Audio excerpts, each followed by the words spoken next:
안녕하세요. 저에게 최소한의 희망이 있었던 적이 있었습니다. 주가가 내리면 언젠가는 올라간다는 말처럼이요. 건설주나 금융주 같은 거 똥값일 때 사서 묻어두면 언젠가는 제자리 찾아간다는 절대적인 진리가 있었죠. 부도가 나지 않는다면 말입니다. 잃어버린 1억 원과 미수금 3천만 원, 신용불량자의 가정파탄까지, 덤으로 화병까지 얻고 얻은 절대 진리입니다. 그때의 신문 주식란에는 한 페이지면 전 종목 열람이 가능했으나 지금은 글씨도 억수로 작아지고 이름도 모르는 이상한 종목까지, 거기에다가 웬만한 주식은 전부 삼자배정 유상증자, 전환사채하면서 숫자만 엄청 불려놓았지요. 외국인이 선호하는 초우량 주식을 제외하고 재미본 주식 5%도 안 될 겁니다. 저도 부실주 또는 낙폭과대주 잡아 본전 찾고 인간답게 살아보겠다고 발버둥 치다가 결국 욕꼬라지 되었지만, 그만두고 싶지만 그렇게 할 수 없는 현실. 그렇지만 모두가 절망할 때 희망은 피어나겠지요. 나는 모든 것을 잃었지만 그래도 요즘은 다 정리하고 있습니다. 직장과 가족, 친구 그리고 주식까지도요. 새로운 삶을 시작했습니다. 시골에 버려진 농토를 빌리고 일부는 사기도 하고 봄에 씨앗을 뿌릴 준비를 하고 있습니다. 농사 경험은 없지만 그래도 가장 쉽다는 작물을 선정해 몇천 평 심어볼 요량입니다. 돼지 농장에도 취직했습니다. 평당 4,500원짜리 2,000평 장만하고 월급 거의 없이 쪽팔리지만 50만 원 받아요. 숙식과 돼지 부산물 얻는 조건으로 이곳에 취직했지요. 생각보다 마음은 편안합니다. 별로 힘들지도 않고 거의가 자동화되어 있어서요. 자리 지키는 게 힘들고 또 주워 놓는 방법 배우라는데 생각처럼 잘 안 되네요. 이미 준비한 농토 3,800여 평에 거름 돼지똥과 톱밥을 충분하게 갖다 놓았어요. 전부 호박을 심을 예정입니다.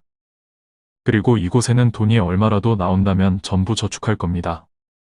10년만 이곳에서 고생한다면 나도 조그만 농장을 가질 수 있다는 희망을 갖고서 말입니다.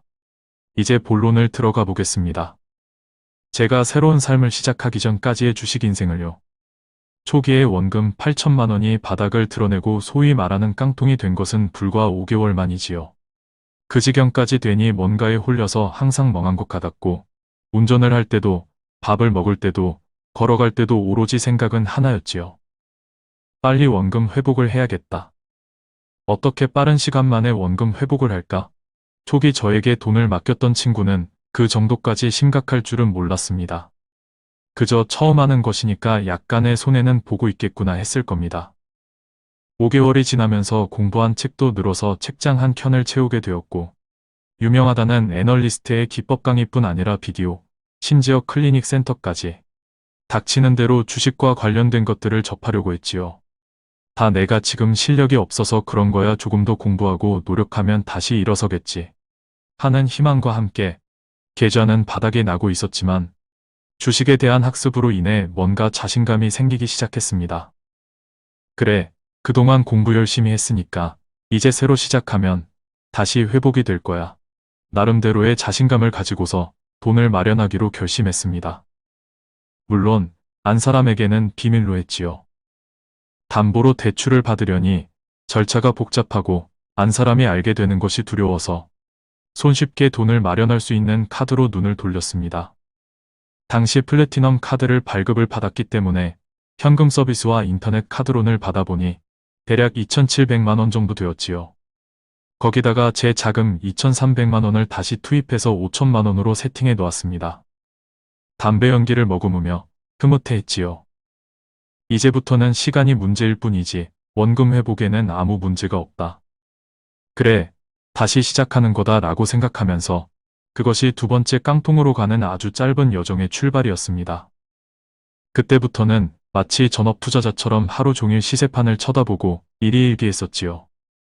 그러나 수익으로 인한 기쁨은 짧고 손절매를 못해서 얻게 되는 고통을 길었습니다. 카드 결제일이 다가오면 더욱더 불안해지고 불안한 심리의 주식을 들고 며칠씩 보낼 수가 없더군요. 떨어지면 어쩌나, 이제는 더 이상 손해보면 안 되는데 그때까지도 저의 아내는 묵묵히 지켜만 보고 있었습니다. 카드 빚낸 것은 알지도 못했고 그저 저 사람이 원하게 하고 싶은 일에는 모든 열정을 쏟아붓는 성격이니까 손해보고 지금 고민 중이겠지. 나까지 채근하면 더욱더 일이 안 되겠지 했었지요. 아내는 사태의 심각성은 잘 몰랐습니다. 더구나 갓 태어난 아이에게 정성을 쏟느라 아내도 그런 생각할 겨를이 많지 않았나 봅니다. 저는 미안한 마음에 점점 아내의 얼굴을 대할 수가 없었고 어느 순간부터인가 아내는 아이와 먼저 잠자리에 들고 저는 새벽 4시가 넘어서야 조용히 침대로 가서 잠들기 시작했습니다. 당연히 부부관계가 소원해지기 시작했지요. 그럴 때마다 빨리 원금 회복하고 주식시장을 떠나고 싶었습니다. 그럴수록 소위 말하는 미수 몰빵이 잦아지게 되었고 손실은 기하급수적으로 빠르게 찾아들었습니다.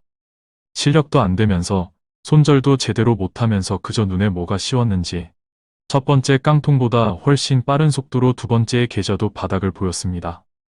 희망과 자신감은 찾아볼 수가 없었고 그때부터 정신적인 공황 상태는 심각해지기 시작했던 것 같습니다. 이것이 저의 두 번째 깡통이었습니다. 매사가 짜증스럽고 불면증에 본업은 아예 뒤로 젖혀두고 그로 인해 실직, 서서히 카드 채권단이 목을 쥐어 오고 있었지요. 아내에게는 괜찮다, 조금만 기다려봐라, 내가 산 주식이 지금 오르고 있기 때문에 지금 팔고 카드빚 갚으면 오히려 손해 아니냐. 조금만 더 기다렸다가 팔고 갚자 이런 거짓말을 하면서 하루하루를 버티기 시작했습니다.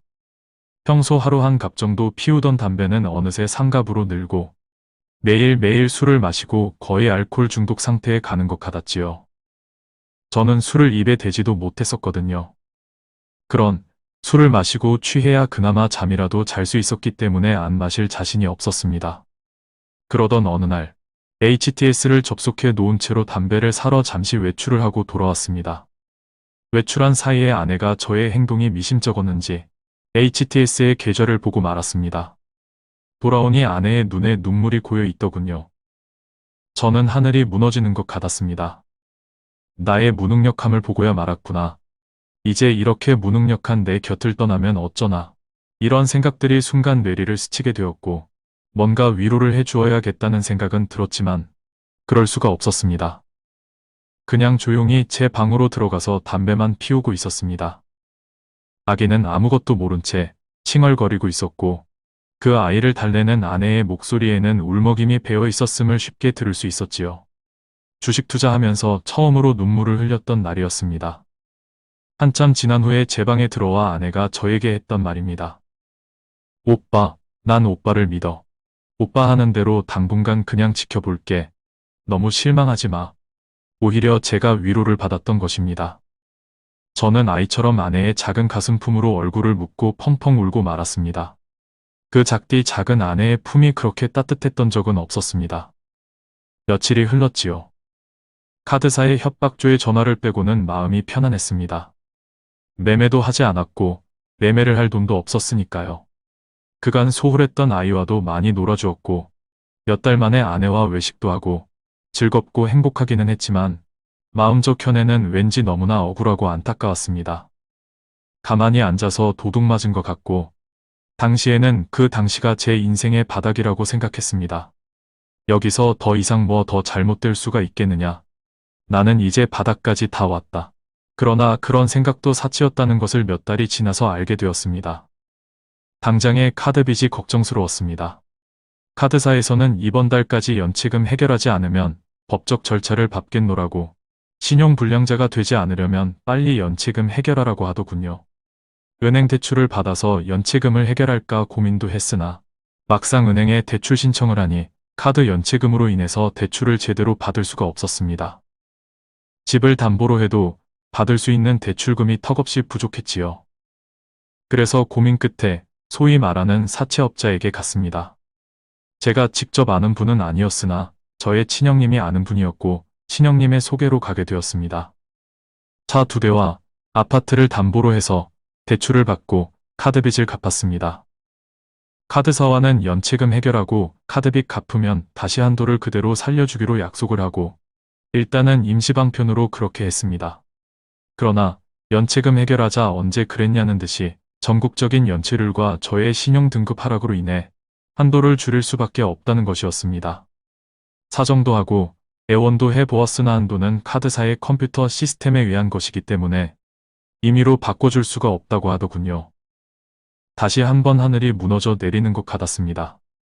급전으로 빌려 쓰려고 했던 사채금을 어떻게 해야 하나. 여기저기 손을 벌려 보았으나 사채원금과 이자를 감당하기에는 턱없이 부족했습니다. 울며 불며 아버님께 말씀드렸으나 아버님께서는 내가 저지른 일이니 내가 해결해라. 무슨 일이 있어도 내 가족은 버리지 말고 내 놈이 해결해라. 돌아오는 길에 하염없이 눈물만 흘렸습니다. 포장마차에 들러 쓰디쓴 소주를 벌컥벌컥 들이부으면서 혼자 갖은 주사를 다 뿌렸던 것 같습니다. 한 잔 마시고 울고 또 한 잔 마시고 울고 술에 취해서 아마도 차에 뛰어들어서 보험금이라도 탈 수 있게 하자. 무능력한 나를 묵묵히 지켜봐준 아내와 아무것도 모르는 아이에게 해줄 수 있는 제가 해줄 수 있는 가장으로서 마지막으로 제가 해줄 수 있는 것은 그것밖에 없는 것 같았습니다. 그래, 미련 없이 뛰어드는 거야. 포장마차 주인 아주머니께 종이와 펜을 빌려달라고 했던 것까지 기억이 났습니다. 정신이 들어 눈을 떠보니 제 옆에는 저의 아내가 저의 가슴에 기대어 잠들어 있었습니다. 저는 아내의 손을 꼭 잡았습니다. 저도 모르게 저의 눈에 다시 눈물이 고이기 시작했습니다.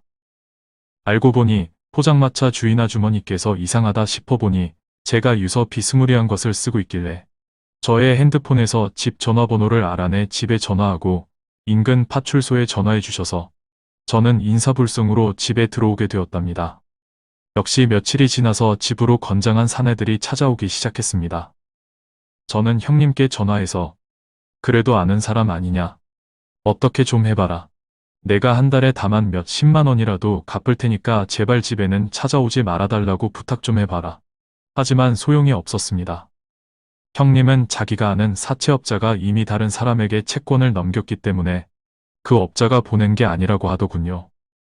시도 때도 없이 찾아와서 쌍소리에 협박까지. 심지어 제가 어디 도망이라도 갈지 모른다고 차부터 압류해 가기 시작했습니다.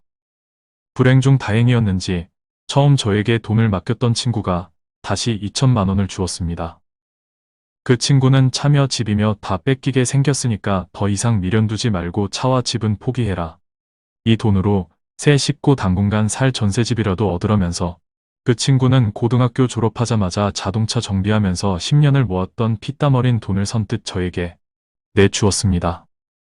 처음에 3천만 원도 다 날렸는데 나한테 빌렸다고 생각하지 마라. 나는 너한테 투자하는 거다. 나중에 꼭 성공해서 몇 배로 갚아라. 동업자니까. 그 친구가 제 손에 돈을 쥐어주면서 제게 던진 말이었습니다. 또다시 흐르는 눈물을 참을 수가 없었습니다. 그러나 그것이 저의 세 번째 깡통으로 가는 시작이었습니다. 그 친구의 말대로 차와 집 모두 처분하고 나서 새로이 시작을 했어야 했는데 사람 마음이 그렇지 않더군요. 도박에 빠진 사람들의 심정을 그제서야 알게 되었으니까요. 그래 진짜로 이번이 마지막이다. 딱 한 번만. 어차피 이제는 주식을 시작하기 전의 상태로 원상복귀는 어렵다. 이제 다시 일어설 수 있는 것은 주식밖에 없다. 이렇게 스스로를 위로했습니다. 당시 할인모드라는 종목이 쏠쏠 눈에 들어왔습니다. 작전이 걸렸네 어쩌네. 1000%로 띄운다는 둥. 가 있다는 둥. 차트는 잘 모르지만 모양새가 좋아 보였습니다. 그래 이거다. 과감하게 미수까지 동원해서 샀습니다. 그리고 이틀 동안 컴을 켜 보지도 않았습니다. 자꾸 보면 조그만 먹고 팔 것 같아서였지요. 그저 올라갈 거라고만 생각했습니다. 지푸라기라도 잡고 싶은 심정이었으니까요. 그러나 다음날 전화를 한 통 받았습니다. 증권사 직원이었지요. 나중에 알고 보니 학교 후배라서 가끔 전화통화로 인사 나누던 사이였습니다. 그 친구도 고객 계좌를 관리해 주었는데 자기도 할인모드 샀는데 형님도 사지 않았나고. 근데 부도라고. 동교는 갖지 않았지만 처음으로 신을 원망했습니다. 남에게 돌멩이 하나 안 던져 보았는데 너무한 거 아닙니까? 미친놈처럼 하늘에 대고 소리를 질렀습니다. 이것이 저의 세 번째 깡통이었습니다. 아니, 제 인생의 마지막 깡통일 것입니다. 저는 바로 차를 타고 강릉으로 갔습니다. 바다가 너무 보고 싶었거든요. 미친 듯이 차를 몰고 무작정 바닷가로 가서 여관방을 잡았습니다. 도망가고 싶었습니다. 그리고는 시내 약국을 돌면서 감기 몸살약을 샀습니다. 수면제는 못 팔게 되어 있다고 알고 있었기 때문에 수면제는 못 사고 가끔 감기약에 환각 효과가 있어서 청소년들의 약물 복용 어쩌고 한 번에 과다 복용하면 죽음에 이를 수도 있다는 내용이 뉴스에 나온 것 같아서 약을 샀습니다. 그래. 한 입 가득히 털어넣고 편안하게 저 세상으로 가자. 취기가 오른 상태에서 느지막이 아내에게 전화를 했습니다. 그리고 아이를 바꿔달라고 했습니다. 아빠 소리도 못하는 아이에게 저는 나지막히 미안하다고 했습니다. 그리고 다시 아내에게 미안하다는 말과 함께 며칠 있다가 들어가겠노라고 하며 전화를 끊었습니다. 더 전화기를 붙잡고 있으면 약을 털어넣을 용기가 없어질 것 같아서였습니다. 어머니께 전화를 했습니다. 마지막으로 어머님의 목소리를 듣고 싶었습니다. 그러나 목만 메인 채 아무 말도 할 수가 없었습니다. 그 느낌 소리에 저라는 것을 느끼셨는지 계속 제 이름을 부르고 계셨습니다. 이내 어머님도 울면서 제 이름을 부르짖으셨습니다.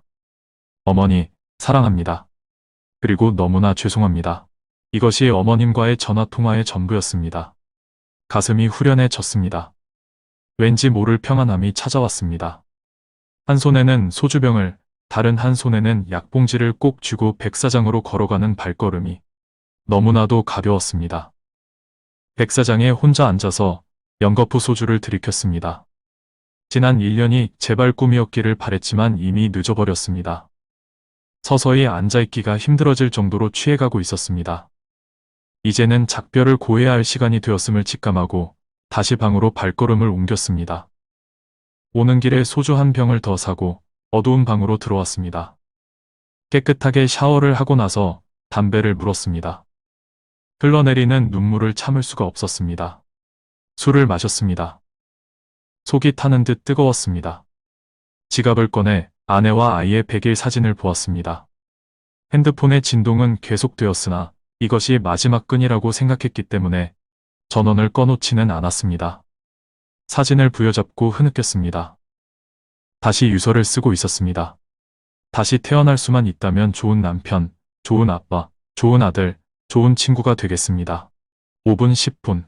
시간이 흐를수록 취기로 인해 제 몸 가누기가 힘들어졌음을 어렴풋이 느꼈습니다. 주머니로 손이 갔습니다. 그리고는 약을 꺼냈습니다. 유서를 방 바닥에 가지런히 올려놓고 약을 한 움큼 쥐고 입에 넣었습니다. 그리고 다시 소주를 들이켰습니다. 침대에 가지런히 누웠습니다. 정신이 혼미해져 가는 것과 비례하듯이 제 생명의 불빛도 희미해져 갔습니다. 이제는 정말 마지막이구나 죄송합니다. 꿈에서인지 어머님께서 나타나셨습니다. 저를 끌어안고 너 이러면 안 돼. 어서 일어나. 살아야 해. 제발 일어나. 그리고 다시 저의 아내와 아이의 얼굴이 스쳐 지나갔습니다. 그것이 그날 기억의 전부였습니다. 얼마나 지났을까? 여관방에 전화벨 울리는 소리가 들렸습니다. 이상하다, 이상하다, 소리가 들리면 안 되는데 이상하다. 눈이 안 떠지기를 한편으로 바라면서 천천히 눈을 떠보았습니다. 천천히 사물들이 눈에 들어왔습니다. 베개가 축축하다는 느낌이었습니다. 사물이 초점이 맞아 또렷이 눈에 들어올 즈음에 천천히 손을 움직여 보았습니다. 그리고는 몸을 일으켜 보았습니다. 침대는 온통 이물질로 엉켜 있었습니다. 사태 파악이 되었습니다.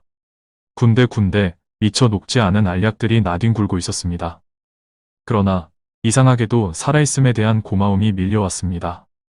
아마도 진짜 죽을 용기는 없었나 봅니다. 다시 전화벨이 울렸습니다. 하루 더 있겠냐고. 꿈에 본 어머님의 모습이 너무나 생생했습니다.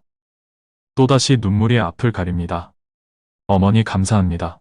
다시 백사장으로 갔습니다. 저 멀리 수평선을 보면서 생각에 잠겼습니다. 그래, 세상에 빚이 많아서 아직 죽지 못했나 보다. 정말로 죽을 힘을 다해서 살아보자. 차를 몰고 집으로 오는 길이 마치 꽃길같이 느껴졌습니다. 당장의 사채 문제를 해결해야 하지만 그것마저도 감사하게 느껴졌습니다.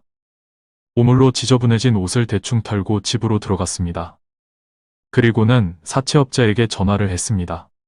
차와 집 모두 처분하겠노라고. 그리고 아내와 아들은 처가로 보냈습니다.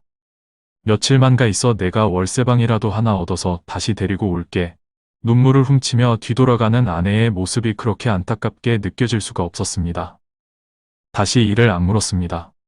치밀어 오르는 오기가 발동했습니다. 이제는 아무리 주식이 하고 싶어도 이제는 할 수가 없습니다. 이제는 금융거래마저도 마음대로 할 수 없는 빚쟁이가 되었으니까요. 몇 푼 끌어들여 다시 시작하려고 해도 수천만 원에 달하는 미수금 때문에 시작할 수도 없는 입장이고요. 하루아침에 할인 모두 부도나면서 알거지가 되었습니다. 미수금 3천여만 원의 전체 부채가 1억 1,300이었죠. 이제 100일이 좀 넘은 지금에 와서야 좀 정신이 들었습니다. 할인 모드 부도 후 여러 사람 만났습니다. 그들 중 다 그런 건 아니겠지만 공통점이 있더라고요. 첫째가 돈을 잃고 있고 자기 돈이 아니고 거의 몇 천만 원 부채를 갖고 있대요. 둘째가 주식하는 대다수의 사람이 자기는 좀 똑똑한 편에 속한다고 생각하고 있으며 언젠가 복구한다고 굳게 믿고 있더라고요. 그리고 결정적인 건 남편 모르게, 아내 모르게, 나도 마늘 눈치 보고 주식하다 결국 깡통 차고 지나가는 똥개도 갖고 있는 휴대폰도 없이 비참하게 살아가고 있지요. 늦었다고 생각할 때가 가장 빠릅니다. 주식을 그만두라는 게 아니라 서방님한테 또는 마누라님한테 솔직하게 고백하고 주식하시던지 벌어서 갚으시던지 선택하시라는 거예요. 한 가지 분명한 건 이 적 같은 대한민국은 수년간 엄청난 유무상증자의 개나 소나 돼지나 구멍가게까지도 다 상장시켜서 아무리 양놈들이 아무리 달라갖고 와도 옛날처럼 주기적으로 오르는 그런 불상사는 없다는 겁니다. 지수만 오로지 열분들이 갖고 있는 주식들은 지속적으로 내릴 확률이 더 높다는 거지요. 일부 대박 종목이 나오기도 하겠지만 그건 거의가 작전이죠. 또한 몇백 원 하다가 감자탕 밥 먹듯이 울고먹고 또 몇백 원 하는 게 이런 게 우리나라 주식시장입니다. 5천만 원 부채 있을 때 그런 큰 돈 절대 내가 갚을 수 없다고 생각했는데 이제 1억이 넘으니까 5천만 원 빚은 아무것도 아니라는 생각이 드는 건 나 혼자의 생각일까요? 당장 일자리부터 알아보아야 했습니다. 일단 신문 배달부터 시작했습니다. 그리고 저는 컴퓨터와 캠코더를 중고로 팔고 중고 오토바이 한 대를 샀습니다. 노트북과 책 몇 권만을 챙기고 친구 집으로 들어갔습니다. 그런 모습으로 집에 들어가서 걱정을 드리고 싶지는 않았습니다. 며칠 새벽에 신문을 돌려보니 우유 배달이랑 같이 하면 좋은 것 같았습니다. 그래서 내친 김에 우유 배달까지 같이 했습니다. 처음에는 사람들이 볼까 두려웠습니다. 그래서 마스크를 하고 배달했습니다. 그러자 그것도 저에게는 사치이고 창피한 일이 아닌데 그럴 필요가 없다는 생각이 들었습니다. 6시 반에 배달이 끝나면 택배 아르바이트를 했습니다. 오토바이를 최대한 활용을 하려고 했습니다.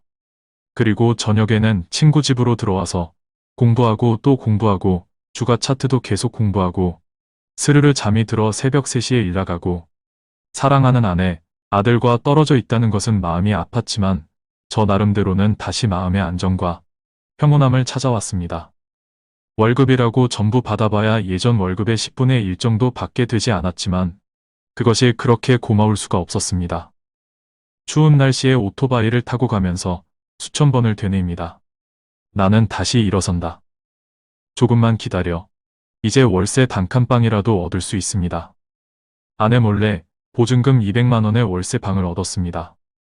이제 2004년 1월 1일에 사랑하는 나의 가족을 다시 데려올 수 있습니다. 그 작디 작은 집에서 재기하고자 하는 저의 꿈을 키워나갈 수 있다는 생각에 다시 한번 눈을 적십니다. 이 글을 쓰고 있는 내내 눈물을 흘리고 있습니다. 밝히기에는 즐겁지 않습니다.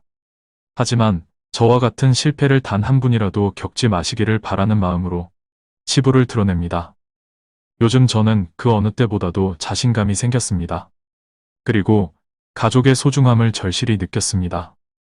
비로소 이제야 저는 자랑스러운 가장, 자랑스러운 아들, 자랑스러운 친구가 될 자격이 생긴 것 같습니다.